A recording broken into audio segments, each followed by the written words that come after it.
कृष्णाय वासुदेवाय हरये परमात्मने प्रणतः क्लेशनाशाय गोविंदाय नमो नमः। हरे कृष्णा। ओम नमः शिवाय। संगीता धर्म सागर चैनल परिवार में आप सभी भक्तों का दिल से स्वागत है। भगवान श्री हरि विष्णु और माता लक्ष्मी का आशीर्वाद आप सभी भक्तों पर सदा सर्वदा बना रहे। भगवान आपकी सभी मनोकामनाओं को पूर्ण करें। आज हम ज्येष्ठ मास महात्म्य के 19वें अध्याय का श्रवण करेंगे। तो आइए आज की कथा का शुभारंभ करते हैं। हे प्रिय भक्तों, हमारे ठाकुर जी बड़े रिझावर हैं। वे केवल प्रेम और भाव से रीझ जाते हैं। इसी भाव को दृढ़ करने के लिए हम महापुरुषों के पावन चरित्र पढ़ते हैं या सुनते हैं। कैसी भी परिस्थिति हो, आपका नियम ना टूटे, आपका भजन ना छूटे। प्रभु के प्रति जो नियम बनाओ उसका पालन करो। इससे हम निश्चित रूप से प्रभु को पा लेंगे। सुख में कभी प्रभु को भूल मत जाना और दुख में घबराकर भक्ति को छोड़ मत देना। आगे आपको बहुत सुख मिलेगा। यह भक्ति दुख सुख देने वाली नहीं, बल्कि सुख दुख में समान स्थिति प्रदान करने वाली है। भक्ति में विपत्तियां आती हैं, इससे हमें कभी भी घबराना नहीं चाहिए। तो आइए ऐसे ही एक भक्त की कहानी को सुनते हैं। श्री त्रिपुरदास जी का जन्म ब्रजमंडल के शेरगढ़ में हुआ था। उनके पिता राजमंत्री थे। बचपन से ही त्रिपुरदास जी में भक्ति के संस्कार भरे हुए थे। एक बार वे अपने पिताजी के साथ आगरा से किसी कार्य के लिए गिरिराज गोवर्धन जी आए। यहाँ उन्होंने ठाकुर श्रीनाथ जी के दर्शन किए और उनके सुंदर रूप को देखकर वे बड़े आकर्षित हो गए। उन्होंने उस समय यह ठान लिया कि वे अब वापस नहीं जाएंगे, बल्कि प्रतिदिन इन्हीं के दर्शन करेंगे और इन्हीं के पास रहेंगे। उनके पिता ने वहां अपने किसी परिचित से कहा कि यह बालक अभी हठ कर रहा है, तो वे उसे कुछ दिनों के लिए अपने पास ही रख लें। वे अपने पुत्र को वहीं छोड़कर वापस लौटने के लिए निकल पड़े और रास्ते में कुछ शत्रु दल के सैनिकों ने उन्हें घेर लिया और उन्हें जान से मार डाला। हे प्रिय भक्तों, भक्तों के जीवन में विपत्तियां तो शुरू से आती ही हैं। जब त्रिपुरदास जी ने सुना कि उनके पिता को शत्रु दल ने मार डाला है, तो उन्होंने श्रीनाथ जी की ओर देखा और उनसे कहा कि अब आप ही मेरे पिता, मित्र और मेरा सब कुछ हो। उनके हृदय में गहरा आनंद हुआ कि उनका नाम मात्र का पिता अंतर्ध्यान हो गया, लेकिन उनका अपने वास्तविक पिता, जो अनंत जन्मों से उनका साथ देने वाला है, उनसे उनका संबंध बन गया। अब उनका केवल श्रीनाथ जी पर ही विश्वास था और वे निश्चिंत हो गए। वे प्रतिदिन प्रभु के सामने भाव विभोर होकर रोते रहते थे। हे प्रिय भक्तों, अब देखिए, एक दिन जब वल्लभाचार्य महाप्रभु, जिन्होंने श्रीनाथ जी को प्रकट किया था, ठाकुर जी की सेवा में आए, तो उन्होंने देखा कि यह बालक ठाकुर जी को देखकर रोता रहता है। फिर वल्लभाचार्य जी ने अपने अनुयायियों से पूछा और उन्हें बताया गया कि वह एक राजमंत्री का पुत्र है, जिसके पिता यात्रा के दौरान मारे गए और वह श्रीनाथ जी में बहुत आसक्त है। त्रिपुरदास जी ने श्री वल्लभाचार्य जी को साष्टांग दंडवत किया और उनसे कहा कि प्रभु, मैं एक अनाथ बालक हूँ और मेरे नाथ केवल श्री नाथ जी ही है, मुझे स्वीकार कर लीजिए। वल्लभाचार्य जी बड़े खुश हुए और उन्होंने त्रिपुरदास जी को दीक्षा दे दी। वे कुछ दिन तक त्रिपुरदास जी को अपने पास रखते हुए उन्हें सेवा, ध्यान और भक्ति में जीवन जीने की शिक्षा देते रहे। फिर उन्होंने उन्हें वापस जाने का आदेश दिया और साथ ही यह आशीर्वाद दिया कि वे श्रीनाथ जी की सेवा और चिंतन करते हुए जीवन व्यतीत करें। गुरु आज्ञा का पालन करते हुए वे वापस अपने पिता की नगरी में चले गए। अब देखिए, श्री त्रिपुरदास जी जब कुछ बड़े हुए, तो राजा ने उनके पिता का पद उन्हें सौंप दिया और वे राजमंत्री बन गए।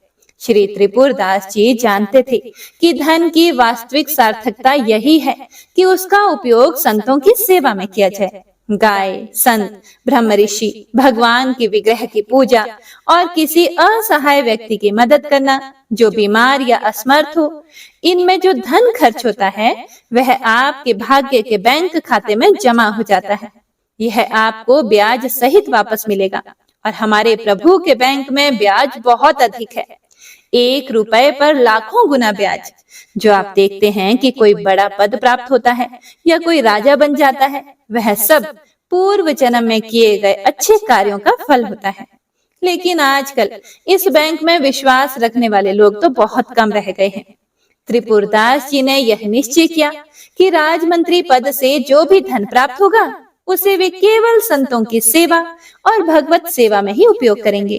फिर उन्होंने एक नियम लिया कि हर वर्ष सर्दियों में श्री नाथ जी के लिए रत्नों और हीरों से सुसज्जित एक पोशाक बनवाकर वे वहां भेजेंगे। त्रिपुरदास जी के घर रोज संतों की सेवा होती, रोज संत आते और प्रसाद प्राप्त करते। श्री नाथ जी भी बहुत खुश होकर वह पोशाक धारण करते।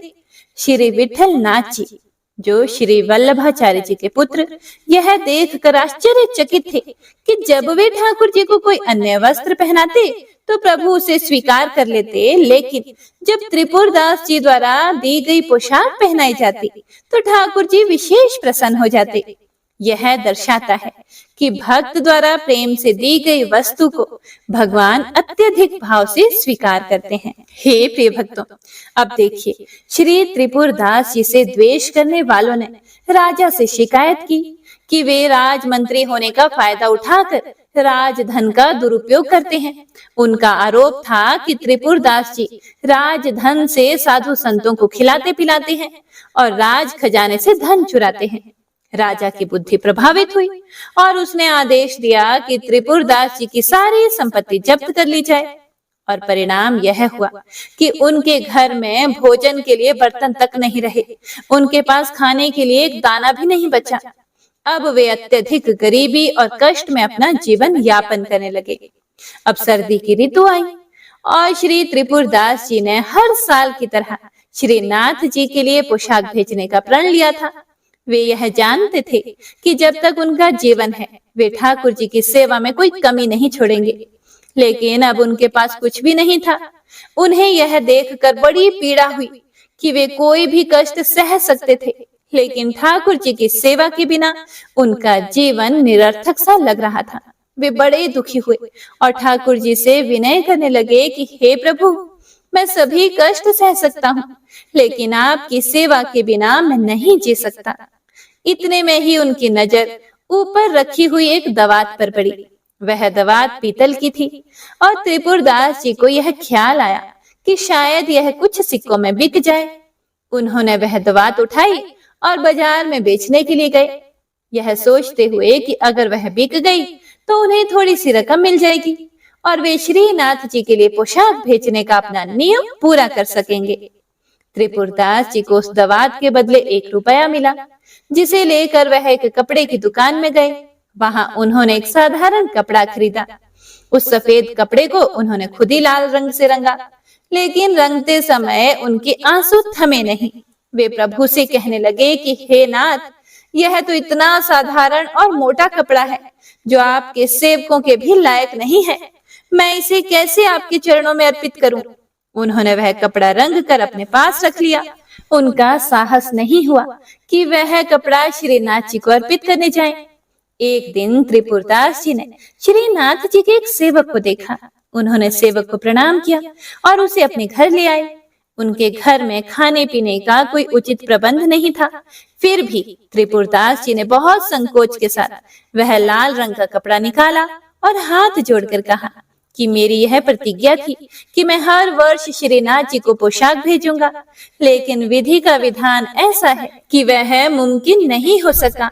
उन्होंने वह कपड़ा सेवक को सौंपते हुए कहा कि कृपया इसे भंडारी को दे दीजिएगा, लेकिन गोसाई जी को इस कपड़े या मेरी वर्तमान स्थिति के बारे में कुछ भी मत बताइएगा। भंडारी जैसा उचित समझे वैसा इसका उपयोग करें। सेवक ने वह वस्त्र ले जाकर भंडारी को दिया और त्रिपुरदास जी की दीनहीन स्थिति के बारे में बताकर कहा कि इस सेवा का अपमान ना कीजिएगा। भंडारी ने उस कपड़े का सम्मान पूर्वक उपयोग करते हुए उसे ठाकुर जी के अन्य पोशाकों को लपेटने के लिए अलमारी में रख दिया। सर्दी का समय था। एक दिन श्रीनाथ जी श्रृंगार के बाद अचानक कांपने लगे। जब श्री विठल दास जी अर्थात गोसाई जी चरण सेवा में गए तो ठाकुर जी ने उनसे कहा कि मुझे बहुत जोर की ठंड लग रही है। तब विठल नाथ जी ने तुरंत ठाकुर जी को महंगे गर्म वस्त्र पहनाए लेकिन ठाकुर जी फिर भी बोले कि बहुत ठंड लग रही है, बहुत ठंड लग रही है। इस पर श्री विठल नाथ जी ने तुरंत अंगीठी जलाकर ठाकुर जी के पास रखी। लेकिन ठाकुर जी फिर भी कांपते हुए बोले कि मुझे अभी भी बहुत ठंड लग रही है। गोसाई जी समझ गए कि यह कोई साधारण ठंड नहीं है, यह तो किसी भक्त के हृदय की पीड़ा का संकेत था। गोसाई जी बहुत संकुचित होकर बोले कि हे प्रभु, अब क्या उपाय करूं? मैंने आपको गर्म पोशाक पहना दी और अंगीठी भी आपके पास रख दी, फिर भी आप बोल रहे हैं कि आपको ठंड लग रही है। विठलनाथ जी को विचार आया कि कहीं किसी भक्त के भेजे हुए वस्त्र का अपमान तो नहीं हो रहा। उन्होंने सेवकों को बुलाकर कहा कि जल्दी से बही खाता लाओ और देखो कि इस वर्ष किस किस की पोशाक आई है और किसकी नहीं आई है। सेवकों ने बही खाते में से सभी नाम सुनाए, लेकिन श्री त्रिपुरदास जी का नाम उसमें नहीं था। विठलनाथ जी ने पूछा कि आपने त्रिपुरदास जी का नाम क्यों नहीं सुनाया? वे तो हर वर्ष ठाकुर जी के लिए पोशाक भेजते थे, क्या इस वर्ष उन्होंने कुछ नहीं भेजा? फिर सेवकों ने बताया कि राजा द्वारा उनका सारा धन नष्ट कर दिया गया और उनका सब कुछ छीन लिया गया है। विठलनाथ जी ने फिर से पूछा, क्या इस वर्ष उन्होंने कुछ भेजा? फिर सेवकों ने उत्तर दिया, उन्होंने केवल एक लाल रंग का साधारण वस्त्र भेजा है जो ठाकुर जी की पोशाक के लायक नहीं था, इसीलिए हमने उसे पोशाकों को लपेटने के लिए इस्तेमाल किया और अलमारी में रख दिया। हे प्रिय भक्तों, विठलनाथ जी ने तुरंत समझ लिया कि ठाकुर जी को ठंड लगने की वजह यही थी। उन्होंने तुरंत दर्जी को बुलवाया और उस साधारण कपड़े से ठाकुर जी के लिए एक सुंदर पोशाक बनवाई। जैसे ही ठाकुर जी ने वह पोशाक धारण की, वे मुस्कुराए और बोले कि हाँ, अब मेरी सर्दी दूर हो गई।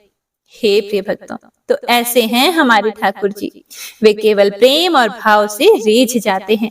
तो सभी भक्तजन प्रेम से बोलिए वृंदावन बिहारी लाल की जय। हे प्रिय भक्तों, तो आइए अब सुनते हैं आज की महात्म्य कथा।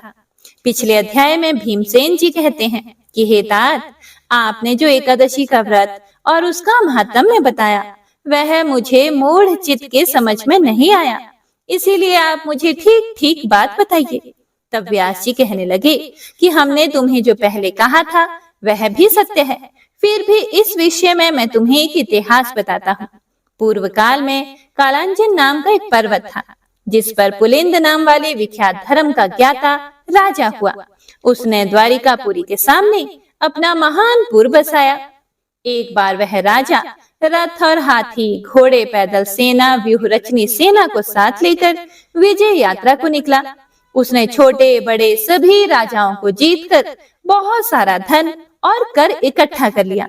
अब जब वह वापस लौट रहा था तो उसके गुप्तचरों ने उससे कहा कि हे महाराज, यहाँ एक धर्मात्मा और शूरवीर राजा है जिसे आज तक कोई नहीं हरा सका। तब यह सुनकर पुलिंद उसके राज्य पर आक्रमण करता है और उस दिन ज्येष्ठ मास के शुक्ल पक्ष की एकादशी होती है। तो उस नगर का एक नागरिक पुलिंद के सामने जाकर हाथ जोड़कर कहता है कि आप हमारे राज्य पर 2 दिन के बाद आक्रमण कीजिएगा। अभी हमारे राजा समस्त प्रजा के साथ एकादशी पूजा में स्थित हैं। वह आपको अभी 2 दिन कुछ नहीं कहेंगे, पर 2 दिन के बाद क्या होगा यह कोई नहीं बता सकता। तो आइए अब सुनते हैं इसे आगे का वृतांत। व्यास जी बोले कि हे भीमसेन, उन पूर्ववासियों के ऐसे वचन सुनकर राजा पुलिंद क्रोध के वशीभूत होकर बड़े गर्व के साथ ऐसे वचन बोला कि हे ग्रामवासी, यह एकादशी कौन है? इस दिन किसका व्रत किया जाता है? ओ अरे मूढ़, निष्फल बातें क्यों बनाता है? तू अपने घर कुशलता से चला जा, नहीं तो मेरे यह परम दारुण दूत तुझको मार डालेंगे। उसके बाद वे सभी सैनिक नगर में घुस गए और बड़े बड़े महात्मा और साहूकारों के घर के दरवाजे तोड़कर घर के अन्न, धन और कोष धीरे धीरे ले जाने लगे। बड़े बड़े धन वालों के घरों के फाटक तोड़कर अच्छे अच्छे धन को ले गए और समस्त नगर के घर भयानक सैनिकों से भर गए। उस दिन पूर्ववासियों को कंदमूल और फल आदि कुछ भी नहीं मिल सका और समस्त पूर्ववासियों का निर्जला एकादशी का व्रत हो गया। सूर्य नारायण अस्त हो गए और नगर के बालकों तक को भी जल नहीं मिला और नगर में बड़ा हाहाकार होने लगा। स्वर्ग में भगवान श्री हरि विष्णु अचानक उठकर खड़े हो गए तथा गरुड़ जी को बुलाकर उनके कान में बहुत सारी बातें समझा दी तथा गरुड़ जी की सवारी कर शीघ्र उसी नगर को गए और वहां जाकर विविध प्रकार की सेना की रचना की। उस सेना के सैनिक, जिनमें किसी के 3 नेत्र, 3 मुख, 7 जिह्वा, 4 पैर, महान अद्भुत बड़े बड़े दांत तथा 3 सिर, 2 मुख और 10 मुख, 6 मुख तथा 5 मुख, हाथी के समान मुख, हाथी के समान स्वरूप, सिंह के जैसी आकृति वाले महान भयानक नरसिंह के समान तेजस्वी, सिंदूर से पुंजित मुख, महिषासुर के समान प्रभा युक्त उधर्व केश, दिगंबर नरमुंडधारी, आंतों की माला से युक्त व्याघ्र चरमधारी, इससे पहले ऐसी सेना किसी ने कभी भी नहीं देखी। ऐसी सेना को सर्वव्यापक प्रभु विष्णु भगवान ने आज्ञा दी कि राज्य में अधम मचाने वाले इस राजा पुलिंद का सेना सहित मेरी आज्ञा से सूर्य उदय से पूर्व ही खूब अच्छी तरह से नाश करो। हे प्रिय भक्तों, भगवान विष्णु की आज्ञा को शिरोधार्य कर वह भगवान विष्णु के सैनिक दल शत्रु सैनिक में घुस गए और शस्त्र प्रहार तथा वध करने लगे, जिससे बड़ा कोलाहल मच गया और कुछ खड़ग से, कुछ खड़वांग से वध किए गए और कुछ दांतों से काटे गए तथा अग्र को कुछ लोग भक्षण कर गए और वीर लोग भाग रहे थे, उनको पैरों से पकड़कर नीचे गिरा दिया गया। इस प्रकार पैदल सेना के बहुत से वीर मार दिए गए और बहुत से खा लिए गए। रथी, घुड़सवार, घोड़ा आदि अत्यंत दांतों से चूर्ण कर दिए गए। शिविर में आग लगाकर भस्म कर दिया गया और उसका बड़ा प्रकाश हुआ। उस प्रकाश को देखकर सबको बड़ा विस्मय हुआ और कहने लगे कि तुम लोग कौन हो और कहां से आए हो? हम लोगों ने ऐसे वीरों को आज तक कभी भी कहीं नहीं देखा। इसीलिए उनको मनुष्य ना समझकर सभी सैनिक भागने लगे। सैनिकों को भागता हुआ देखकर विष्णु सैनिकों ने उनका पीछा कर उन्हें मार डाला। इस प्रकार पुलिंद के सब सैनिकों को मार डाला गया। इसके बाद विष्णु गणों के साथ युद्ध करने के लिए स्वयं राजा पुलिंद गया और शस्त्र अस्त्र के दारुण प्रहार से आधा प्रहर युद्ध किया। जब उनके साथ युद्ध करने में किसी प्रकार से भी समर्थ ना हुआ, तब मन में उसने विचार किया कि अब हम भी यहाँ से भाग जाएं, अन्यथा यहाँ पर सब नष्ट हो जाएगा। ऐसा विचार करके राजा पुलिंद ने मेघास्त्र छोड़ा, जिसके द्वारा वहां घोर अंधकार हो गया और मेघ जल बरसाने लगे तथा बड़े प्रचंड वेग से पवन चलने लगा। इससे विष्णुगण सब मुग्ध हो गए और जो जहां पर थे वहीं सब काम छोड़कर बैठ गए। ऐसा समय देखकर राजा पुलिंद घोड़ों पर सवार होकर सहसा वहां से चल दिया। जो सैनिक बच रहे थे वह भी राजा के चले जाने पर वहां से चल दिए। भक्त वत्सल भगवान श्री हरि विष्णु अपने भक्तों का कार्य करके अपने लोक में चले गए और प्रातः काल होने पर नगरवासी अत्यंत आश्चर्य करने लगे और वहां पर शत्रु की सेना ना देखकर अंत में पारणा के समय उन्होंने निश्चय किया कि यह सब कुछ स्वप्न मात्र था तथा भगवत प्रिय स्नान आदि कर्म किए।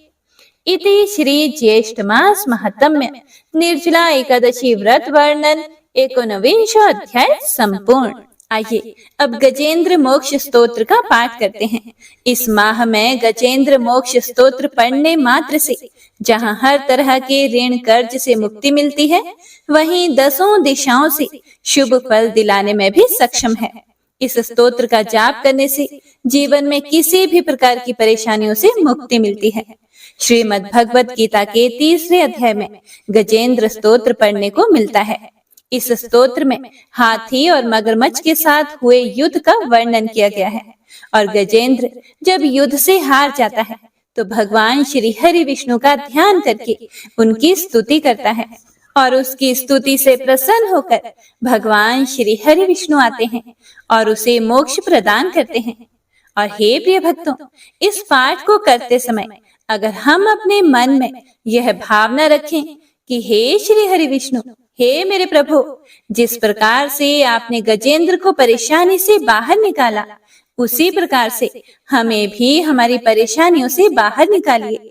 तो यकीन मानिए, निश्चित ही भगवान श्री हरि विष्णु हमारी मदद स्वयं करते हैं।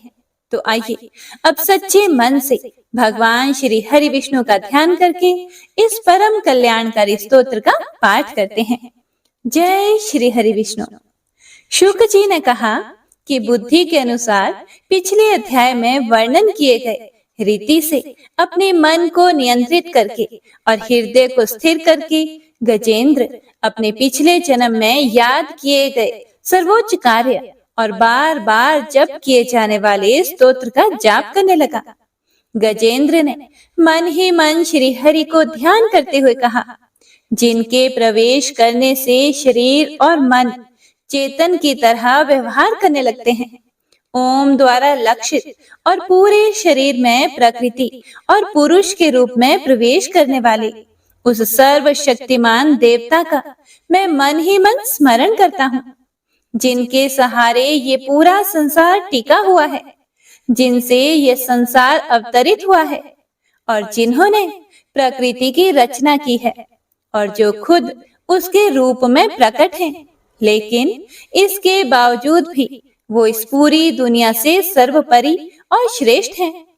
ऐसे अपने आप और बिना किसी कारण के भगवान की मैं शरण में जाता हूँ और अपने संकल्प शक्ति के बल पर अपने ही स्वरूप में रचित और सृष्टि काल में प्रकट एवं प्रलय में अप्रकट रहने वाले इस शास्त्र प्रसिद्धि प्राप्त कार्य कारण रूपी संसार को, जो बिना कुंठित दृष्टि के साक्ष्य रूप में देखते रहने पर भी लिप्त नहीं होते, चक्षु आदि प्रकाशकों के परम प्रकाशक प्रभु, आप मेरी रक्षा करें।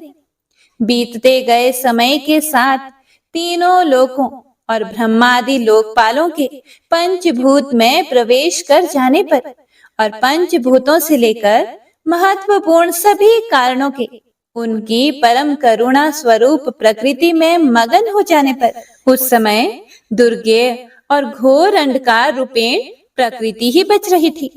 उस अंधकार से परे अपने परम धाम में जो सर्वव्यापी भगवान सभी दिशाओं में प्रकाशित होते रहते हैं, वो भगवान मेरी रक्षा करें।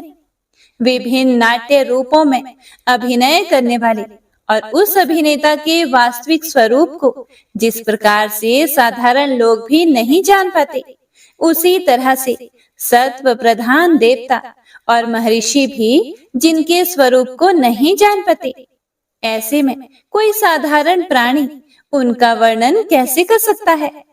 ऐसे दुर्गम चरित्र वाले भगवान मेरी रक्षा करें।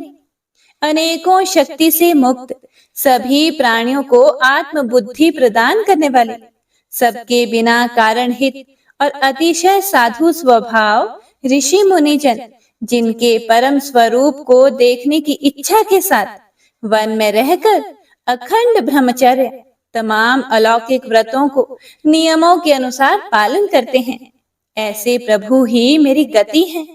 वह जिनका हमारी तरह ना तो जन्म होता है और ना जिनके द्वारा अहंकार प्रेरित कर्म ही होते हैं, जिनके निर्गुण स्वरूप का ना कोई नाम है और ना ही कोई रूप है, इसके बावजूद भी समय के साथ इस संसार की सृष्टि और प्रलय के लिए अपनी इच्छा से अपने जन्म को स्वीकार करते हैं। उन अनंत शक्ति संपन्न परम ब्रह्म परमेश्वर को मेरा नमस्कार है। उन प्राकृत आकार रहित और अनेक रूप वाले अद्भुत भगवान को मेरा बारंबार नमस्कार है। स्वयं प्रकाशित सभी साक्ष्य परमेश्वर को मेरा शत शत नमन है। वैसे देव जो मन, वाणी और चित्त वृत्तियों से परे हैं, उन्हें मेरा बारंबार नमस्कार है। विवेक से परिपूर्ण पुरुष के द्वारा सभी सत्व गुणों से परिपूर्ण निवृत्ति धर्म के आचरण से मिलने योग्य और मोक्ष सुख की अनुभूति रूपी भगवान को मेरा नमस्कार है। सत्व गुणों को स्वीकार करके शांत, रजोगुण को स्वीकार करके घोर और तमोगुण को अपनाकर मूढ़ से प्रतीत होने वाले, भेद रहित, अतएव सदा संभाव से स्थित ज्ञान धन प्रभु को मेरा नमस्कार है। शरीर, इंद्रिय आदि के समुदाय रूप सभी पिंडों के ज्ञाता, सबके स्वामी और साक्षी स्वरूप प्रभु को मेरा बारंबार नमस्कार है। सबके अंतर्यामी, प्रकृति के भी परम कारण, लेकिन स्वयं कारण रहित भगवान को मेरा शत शत नमस्कार है। सभी इंद्रियों और सभी विषयों के जानकार, सभी प्रतीतियों के कारण रूप संपूर्ण जड़ प्रपंच और सबकी मूलभूता अविद्या के द्वारा सूचित होने वाले और सभी विषयों में अविद्या रूप से भासने वाले भगवान को मेरा नमस्कार है। सबके कारण लेकिन स्वयं कारण रहित तथा कारण होने पर भी परिणाम रहित होने की वजह से अन्य कारणों से भी विलक्षण कारण आपको मेरा बारंबार नमस्कार है। सभी वेदों और शास्त्रों के परम तात्पर्य, मोक्ष रूपी और श्रेष्ठ पुरुषों की परम गति देवता को मेरा नमस्कार है। वह जो त्रिगुण रूपों में छिपी हुई ज्ञान रूपी अग्नि है, वैसे गुणों में हलचल होने पर जिनके मन में संसार को रचने की वृत्ति उत्पन्न हो उठती हो और जो आत्मा तत्व की भावना के द्वारा विधि निषेध रूप शास्त्र से भी ऊपर उठे हों, जो महाज्ञानी महात्माओं में स्वयं प्रकाशित हो रहे हैं, ऐसे भगवान को मेरा नमस्कार है। मेरे जैसे शरणागत पशु के समान जीवों की अविद्या रूप फांसी को पूर्ण रूप से काट देने वाले परम दयालु और दया करने में कभी भी आलस्य नहीं करने वाले भगवान को मेरा नमस्कार है। अपने अंश से सभी जीवों के मन में अंतर्यामी रूप से प्रकट होने वाले सर्वनियंता अनंत परमात्मा आपको मेरा नमस्कार है। जो शरीर, पुत्र, मित्र, घर और संपत्ति सहित कुटुंबियों में अशक्त लोगों के द्वारा कठिनाई से मिलते हों और मुक्त पुरुषों के द्वारा अपने हृदय में निरंतर चिंतित ज्ञान स्वरूप सर्व समर्थ परमेश्वर को मेरा नमस्कार है। वह जिन्हें धर्म, अभिलाषित भोग, धन और मोक्ष की कामना से मनन करके लोग अपनी मनचाही इच्छा पूर्ण कर लेते हैं, अपितु जिन्हें विभिन्न प्रकार के अयाचित भोग और अविनाशी पार्षद शरीर भी देते हैं, वैसे अत्यंत दयालु प्रभु मुझे इस प्रकार की विपदा से हमेशा के लिए बाहर निकालें।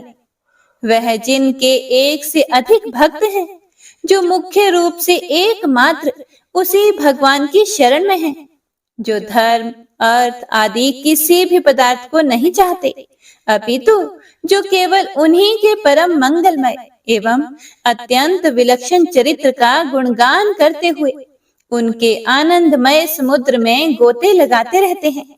उन अविनाशी, सर्वव्यापी, सर्वमान्य ब्रह्मादि के भी नियामक अभक्तों के लिए भी हमेशा प्रकट होने वाले, भक्ति योग द्वारा प्राप्त अत्यंत निकट होने पर भी माया के कारण अत्यंत दूर महसूस होने वाले, इंद्रियों के द्वारा अगम्य और अत्यंत दुर्विज्ञ, अंत रहित, लेकिन सभी के आदि कारक और सभी तरफ से परिपूर्ण उन प्रभु की मैं स्तुति करता हूँ।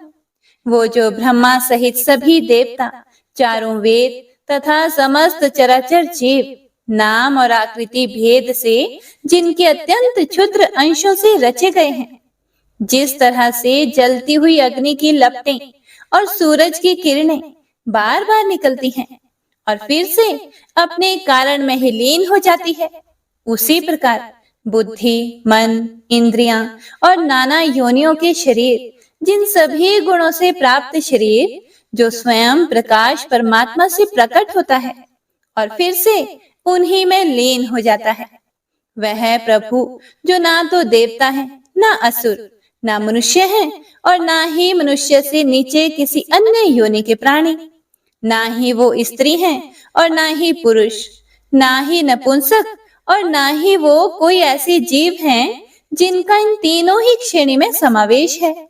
वो ना तो गुण है, ना कर्म, वो ना ही कार्य है और ना ही कारण। इन सभी योनियों का निषेध होने पर जो बचता है वही उनका असली रूप है और वे ही सब कुछ हैं। ऐसे प्रभु मेरा उत्थान करने के लिए प्रकट हो। अब मैं इस मगरमच्छ के चंगुल से आजाद होने के बाद जीवित नहीं रहना चाहता। इसकी वजह ये है कि मैं सभी तरफ से अज्ञानता से ढके इस हाथी के शरीर का क्या करूं? मैं आत्मा के प्रकाश से ढक देने वाले अज्ञानता से युक्त इस हाथी के शरीर से मुक्त होना चाहता हूँ, जिसका काल क्रम से अपने नाश नहीं होता, बल्कि ईश्वर की दया और ज्ञान से उदय हो पाता है। इस प्रकार से मोक्ष के लिए लालायित संसार के रचयिता स्वयं संसार के रूप में प्रकट, लेकिन संसार से परे, संसार में एक खिलौने की भांति खेलने वाले, संसार में आत्म रूप से व्याप्त अजन्मा सर्वव्यापी एवं प्रापत्य वस्तुओं में सर्वश्रेष्ठ श्री हरि का केवल स्मरण करता हूँ और उनकी शरण में जाता हूँ, जिन्होंने भगवत भक्ति रूपी योग के द्वारा कर्मों को जला डाला है, जिन्हें समस्त योगी ऋषि अपने योग के द्वारा अपने शुद्ध हृदय में प्रकट देखते हैं। उन योगेश्वर भगवान को मेरा नमस्कार है। वह जिनके त्रिगुणे शक्तियों का राग, रूप, वेग और असह्य है, जो सभी इंद्रियों के विषय रूप में मौजूद हैं। वह जिनकी इंद्रियां समस्त विषयों में ही बसी रहती है। ऐसे लोगों को जिनको मार्ग मिलना भी संभव नहीं है, वैसे शरणागत एवं अपार शक्तिशाली वाले भगवान आपको मेरा बारंबार नमस्कार है। जिनकी अविद्या नाम के शक्ति के कार्य रूप अहंकार से ढके हुए हैं, वह जिनके रूप को जीव समझ नहीं पाते हैं, ऐसे अपार महिमा वाले भगवान की मैं शरण लेता हूँ। हे प्रिय भक्तों, श्री सुखदेव जी कहते हैं कि वह जिसने पूर्व प्रकार से भगवान के भेद रहित सभी निराकार रूप का वर्णन किया था, उस गजराज के करीब जब ब्रह्मा आदि अन्य कोई भी देवता नहीं आए, जो अपने विभिन्न प्रकार के विशेष विग्रहों को ही अपना रूप मानते हैं, ऐसे में साक्षात विष्णु जी, जो सभी के आत्मा होने के कारण सभी देवताओं के रूप हैं, तब वह वहां पर प्रकट हुए। गजराज को इस प्रकार से दुखी देखकर और उसके पढ़े गए स्तुति को सुनकर चक्रधारी प्रभु इच्छानुसार वेग वाले गरुड़ की पीठ पर सवार होकर सभी देवों के साथ उस स्थान पर पहुंचे जहां वह गज था। गज अर्थात हाथी था। सरोवर के अंदर महाबलशाली मगरमच्छ द्वारा जकड़े और दुखी उस हाथी ने आसमान में गरुड़ की पीठ पर बैठे और हाथों में चक्र लिए भगवान श्री हरि विष्णु को आते हुए जब देखा, तो वह अपनी सूंड में पहले से ही उनकी पूजा के लिए रखे कमल के फूल को श्री हरि पर बरसाते हुए कहने लगा, सर्व पूज्य भगवान श्री हरि नारायण, आपको मेरा प्रणाम है। सर्व पूज्य भगवान श्री हरि, आपको मेरा नमस्कार है। लाचार हाथी को पीड़ित देखकर श्री हरि विष्णु गरुड़ से नीचे उतरकर सरोवर में उतर आए और वह दया से प्रेरित होकर ग्राह सहित उस गज को तुरंत ही सरोवर से बाहर निकाल आए और देवताओं के देखते ही देखते अपने चक्र से मगरमच्छ के गर्दन को काट दिया और हाथी को उस पीड़ा से बाहर निकाल लिया। तो इसी के साथ गजेंद्र मोक्ष स्तोत्र संपूर्ण हुआ। तो सभी एक बार प्रेम से बोलिए, भगवान श्री हरि विष्णु की जय। बंशी शोभित कर मधुर नील जलद तन श्याम, अरुण अधर जनु बिंब फल नयन कमल अभिराम, पूर्ण इंद्र अरविंद मुख पीतांबर शुभ साज, जय मन मोहन मदन छवि कृष्ण चंद्र महाराज।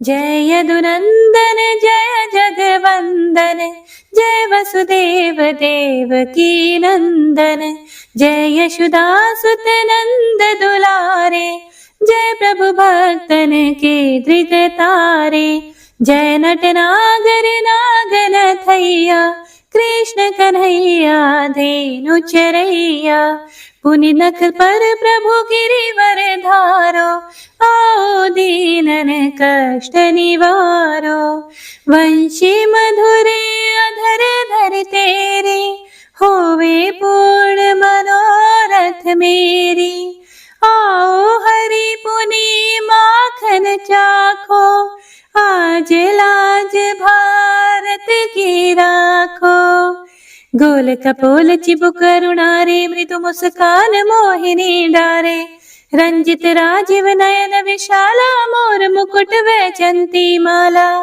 कुंडल श्रवण पीत पटाछे, कटि किंकणी काछन काछे, नील जलज सुंदर तनु सोहे, छवि लखि सुर नर मुनि मन मोहे, मस्तक तिलक अलक घुंघराले, आओ कृष्ण बांसुरी वाले, करि पय पान पूत नहीं तार्यो, अका बका का सुर मार्यो, मधुवन जलत अग्नि जब ज्वाला, भय शीतल लखि तहि नंद लाला, सुरपति जब ब्रज चढ़े और साई, मोसर धार वारी वर्षाई, लगत लगत ब्रज चहन बहायो, गोवर्धन नख धारी बचायो, लखी यशोदा मन ब्रह्माधिकाई, मुख मह 14 भुवन दिखाई, दुष्ट कंस अति उधम मचायो, कोटि कमल जब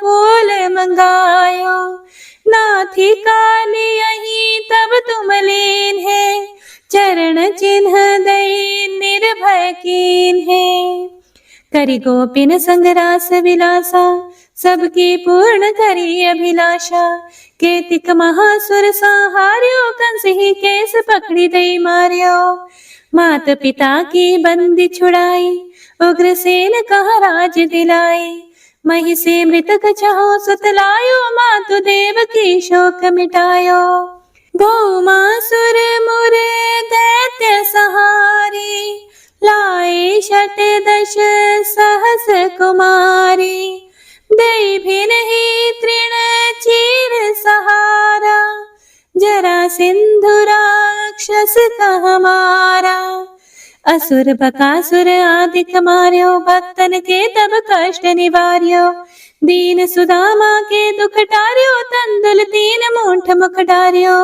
प्रेम के साग विदुर घर मांगे, दुर्योधन के मेवा त्यागे, लखी प्रेम की महिमा भारी, ऐसे श्याम दीन हितकारी, भारत के पारथ रथ हाके, लिए चक्र करे नहीं बलता के, निज गीता की ज्ञान सुनाए, भक्तन हृदय सुधा वर्षाए, मीरा थी ऐसी मतवाली, विष पी गई बजा कर ताली, राणा भेजा सांप पिटारी, शाली ग्राम बने बनवारी, निज माया तुम विधि दिखायो, उरते संशय सकल मिटायो, तब शत निंदा करि तत्काला, जीवन मुक्त भयो शिशुपाला, जब ही द्रौपदी टेर लगाई, दीनानाथ लाज अब जाई,